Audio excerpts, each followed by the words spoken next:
Hello दोस्तों, कैसे हैं आप सभी का स्वागत है हमारे YouTube चैनल RAS प्रेजेंट्स के ऊपर। आज बात करेंगे चाइना और ताइवान के बीच में इतनी ज्यादा टेंशन क्यों क्रिएट हो चुकी है और चाइना ने ताइवान को लेकर USA को धमकी किस तरीके से दी है और क्या क्या बातें हुई है, इसी के बारे में अपन डिस्कस करेंगे। और अमेरिका ने चाइना और ताइवान के इशू को लेकर भारत से क्या कहा है, इसके बारे में भी आपको पूरी डिटेल के अंदर बताऊंगा। तो चलिए स्टार्ट करते हैं। जैसा की आप सभी को पता है, पास्ट के कई दिनों से यहाँ पर ताइवान और चाइना के बीच में बहुत ही ज्यादा टेंशन इंक्रीज हो गई है और अभी के जो रिसेंट का टाइम है उसके अंदर बहुत ही ज्यादा टेंशन इंक्रीज होती जा रही है इन दोनों कंट्रीज के बीच में। और यहाँ पर जो चाइना है वो ताइवान को अपनी ही कंट्री का पार्ट मानता है, अपनी कंट्री का पार्ट बताता है वो। और आप चाइना के अंदर कोई मैप देखोगे जो कि चाइना के द्वारा जनरेट किया गया है, तो उसके अंदर जो ताइवान है वो भी उन्हीं की कंट्री है। लेकिन एट द इंटरनेशनल लेवल पर अपन जो ग्लोब देखेंगे उसके अंदर ताइवान एक डिफरेंट नेशन है। लेकिन चाइना ऐसा नहीं मानता है बिल्कुल भी। चाइना बार बार ऐसा ही बोलता है कि ताइवान भी चाइना का ही पार्ट है। तो आपको अगर इसके बारे में थोड़ी डिटेल के अंदर बात करें तो आपको थोड़ा सा पास्ट के अंदर लेके चलता हूँ। आपको बता दें, यहाँ पर जब चाइना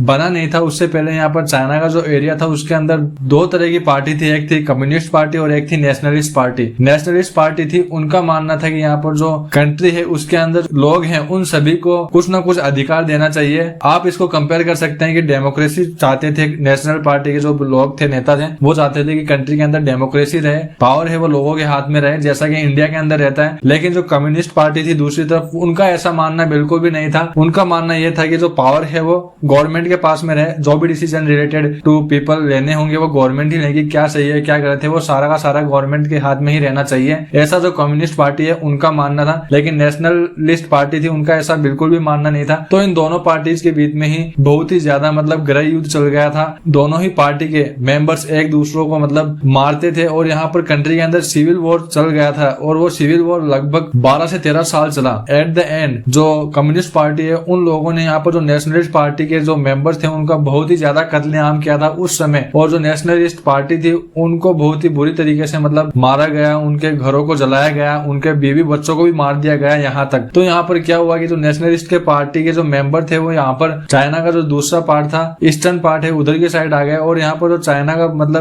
जो ताइवान जो अभी जानते हैं वो भी यहाँ पर चाइना का ही पार्ट हुआ करता था। तो जो नेशनलिस्ट पार्टी के जो लोग थे वो यहाँ पर जो ताइवान वाला एरिया है जो कि चाइना का पार्ट हुआ करता था पहले ताइवान वगैरह नहीं था, वो एक टापू ही था। तो वहां पर आकर रहने लगे जो नेशनलिस्ट के पार्टी के जो मेंबर्स थे, चाइना के जो कम्युनिस्ट पार्टी के मेंबर्स थे, उनसे बचकर अपनी जान बचाने के लिए। तो यहाँ पर नेशनलिस्ट पार्टी के लोग देखने को मिलेंगे आपको ज्यादातर। और फिर उन लोगों ने यहाँ पर जो ताइवान है उसकी स्थापना की, एक डेमोक्रेटिक कंट्री की स्थापना की। और आपको बता दें 1949 के अंदर ही यहाँ पर चाइना ने अपने आप को एज ए इंडिपेंडेंट देश घोषित किया और उन्होंने पूरी कंट्री को यहाँ पर कम्युनिस्ट पार्टी के नाम से प्रेजेंट किया। और यहाँ पर चाइना के अंदर कम्युनिस्ट पार्टी की सरकार बनी और तब से लेकर आज तक यहाँ पर कम्युनिस्ट पार्टी की सरकार है। जो सरकार चाहती है वही होता है, जनता का इसके अंदर कोई भी इन्वॉल्वमेंट नहीं होता है। और दूसरी तरफ यहाँ पर ताइवान जो नेशनलिस्ट पार्टी ने बनाया है उसके अंदर यहाँ पर डेमोक्रेटिक पार्टी है, वहां पर जनता का राज है, वहां पर डेमोक्रेसी है और पावर यहाँ पर जनता के हाथ में है बेसिकली। तो तब से लेकर आज तक यहाँ पर चाइना यही चाहता है कि जो ताइवान है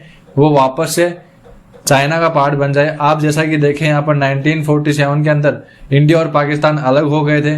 तो यहाँ पर अभी इंडिया ऐसा तो नहीं कहता कि पाकिस्तान वापस से इंडिया का पार्ट बन जाए। पाकिस्तान एक अलग कंट्री बन चुकी है और इंडिया एक अलग कंट्री बन चुकी है। तो दोनों ही कंट्री अलग अलग हैं और अपने हिसाब से चल रही है। तो उसी तरीके से ताइवान और चाइना भी बने थे। तो यहाँ पर चाइना ऐसा बिल्कुल भी नहीं मानता है। चाइना बोलता है कि ताइवान मेरा ही पार्ट है और उसको वापस से चाइना के अंदर मिल जाना चाहिए। तो इसी वजह से यहाँ पर ताइवान है उसके ऊपर हमेशा खतरा बना रहता है कि कभी ना कभी ये जो चाइना है वो ताइवान के ऊपर अटैक कर देगा और यहाँ पर ताइवान की जो डेमोक्रेसी है उसको डिस्टर्ब करेगा और ताइवान को अपनी कंट्री के अंदर मिला देगा। तो ये खतरा यहाँ पर ताइवान पर हमेशा बना रहता है। अभी बात करते हैं कि यहाँ पर अमेरिका का इन्वॉल्वमेंट क्या है। यहाँ पर अमेरिका ओपनली ताइवान को सपोर्ट करता है। अमेरिका यहाँ पर सीधा सीधा कहता है कि अगर ताइवान के ऊपर चाइना अटैक करता है तो इसको अमेरिका के ऊपर अटैक माना जाएगा और यहाँ पर पूरी पॉसिबल हेल्प करेगा अमेरिका ताइवान की। अगर चाइना कोई भी यहाँ पर हरकत करता है, चाइना कोई भी अटैक करता है तो यहाँ पर अमेरिका चुप नहीं बैठेगा। अमेरिका यहाँ पर फुली सपोर्ट करेगा ताइवान को, चाहे वो मिलिट्री एड हो, चाहे वो कुछ भी किसी भी तरीके से अगर इकोनॉमिकली सपोर्ट करना हो, चाहे मिलिट्री के एंगल से मदद करना हो या फिर कोई भी अलग तरीके से मदद करनी हो, अमेरिका यहाँ पर हमेशा ताइवान के साथ खड़ा रहेगा। तो इसी की वजह से यहाँ पर चाइना और अमेरिका की नहीं बनती है। और आपने रिसेंटली बहुत से आर्टिकल्स देखे होंगे, नैन्सी पेलोसी जो कि यहाँ पर जो व्हाइट हाउस है उसकी रिप्रेजेंटेटिव है और बहुत ही ज्यादा मतलब माननीय रिप्रेजेंटेटिव है, और व्हाइट हाउस वो यहाँ पर अनाउंस कर चुकी है कि वो ताइवान के दौरे के ऊपर जाएगी और अपने साथ में जो हाई रैंकिंग ऑफिसर्स है यूएसए के उनको भी अपने साथ में लेकर जाएगी। तो इसी वजह से ये मुद्दा है वो बहुत ही ज्यादा एग्रेसिव हो चुका है, और यहाँ पर इसी मुद्दे को लेकर यहाँ पर जो चाइना है उसकी गवर्नमेंट ने सीधा सीधा कहा है कि अमेरिका यहाँ पर आग से खेलने का काम कर रहा है, मतलब कि अमेरिका मुसीबत को दावत दे रहा है। सीधे तौर पे आप ऐसा समझ सकते हैं कि अगर अमेरिका यहाँ पर चाइना और ताइवान के जो रिलेशन है उसके अंदर कोई भी डिस्टरबेंस क्रिएट करेगा तो यहाँ पर अमेरिका को इसका नतीजा भुगतना पड़ेगा, मतलब कि यहाँ पर अमेरिका को यहाँ पर लॉस होगा। ऐसा यहाँ पर चाइना की जो गवर्नमेंट है उनका कहना है। तो यहाँ पर जो नैन्सी पेलोसी है वो यहाँ पर यात्रा पे जाएगी। अगर जो बाइडेन की बात करें तो उनका कहना है कि यहाँ पर जो नैन्सी पेलोसी है उनको ये मीटिंग टाल देनी चाहिए, उनको नहीं जाना चाहिए। और आपको बता दें 3 या फिर 4 दिन के अंदर जो बाइडेन और जो शी जिनपिंग है उनकी वर्चुअल मीटिंग भी होगी, मतलब कि बाई कॉल वो बात करने वाले हैं। तो नैन्सी पेलोसी का जो दौरा है इन ताइवान उसको लेकर यहाँ पर जो मामला है वो गरमाया हुआ है। अभी बात करते हैं कि यहाँ पर अमेरिका ने भारत से क्या कहा है चाइना और ताइवान के इशू को लेकर।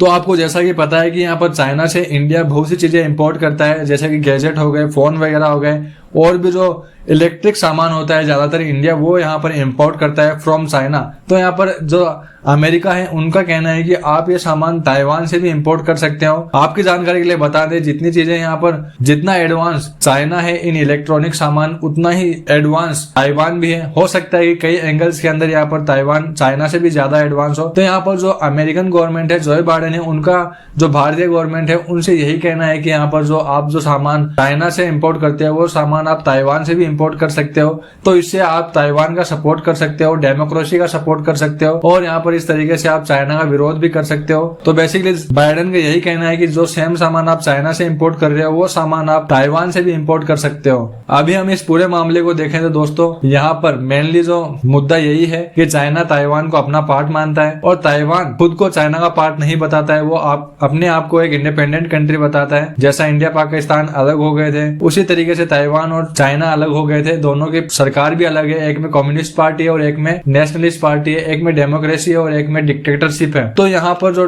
ताइवान वाले वापस से चाइना के अंदर नहीं जाना चाहते हैं, वो अपनी एक इंडिपेंडेंट कंट्री है, और यहाँ पर दूसरी तरफ से उनको अमेरिका की भी सपोर्ट करता है फॉर देयर डेमोक्रेसी। सो अभी के लिए इस जो मामला है उसके ऊपर यही अपडेट है। आगे जो भी अपडेट आएगा मैं आपके साथ शेयर जरूर करूंगा। लेकिन आपने अभी तक मेरे चैनल को सब्सक्राइब नहीं किया है, make sure you subscribe the channel ऐसे ही इंटरेस्टिंग एंड एजुकेशनल वीडियोस के लिए for further. So you make sure subscribe the channel and hit the bell notification icon so you will get all the notification from my side whenever I will upload the video on this YouTube channel.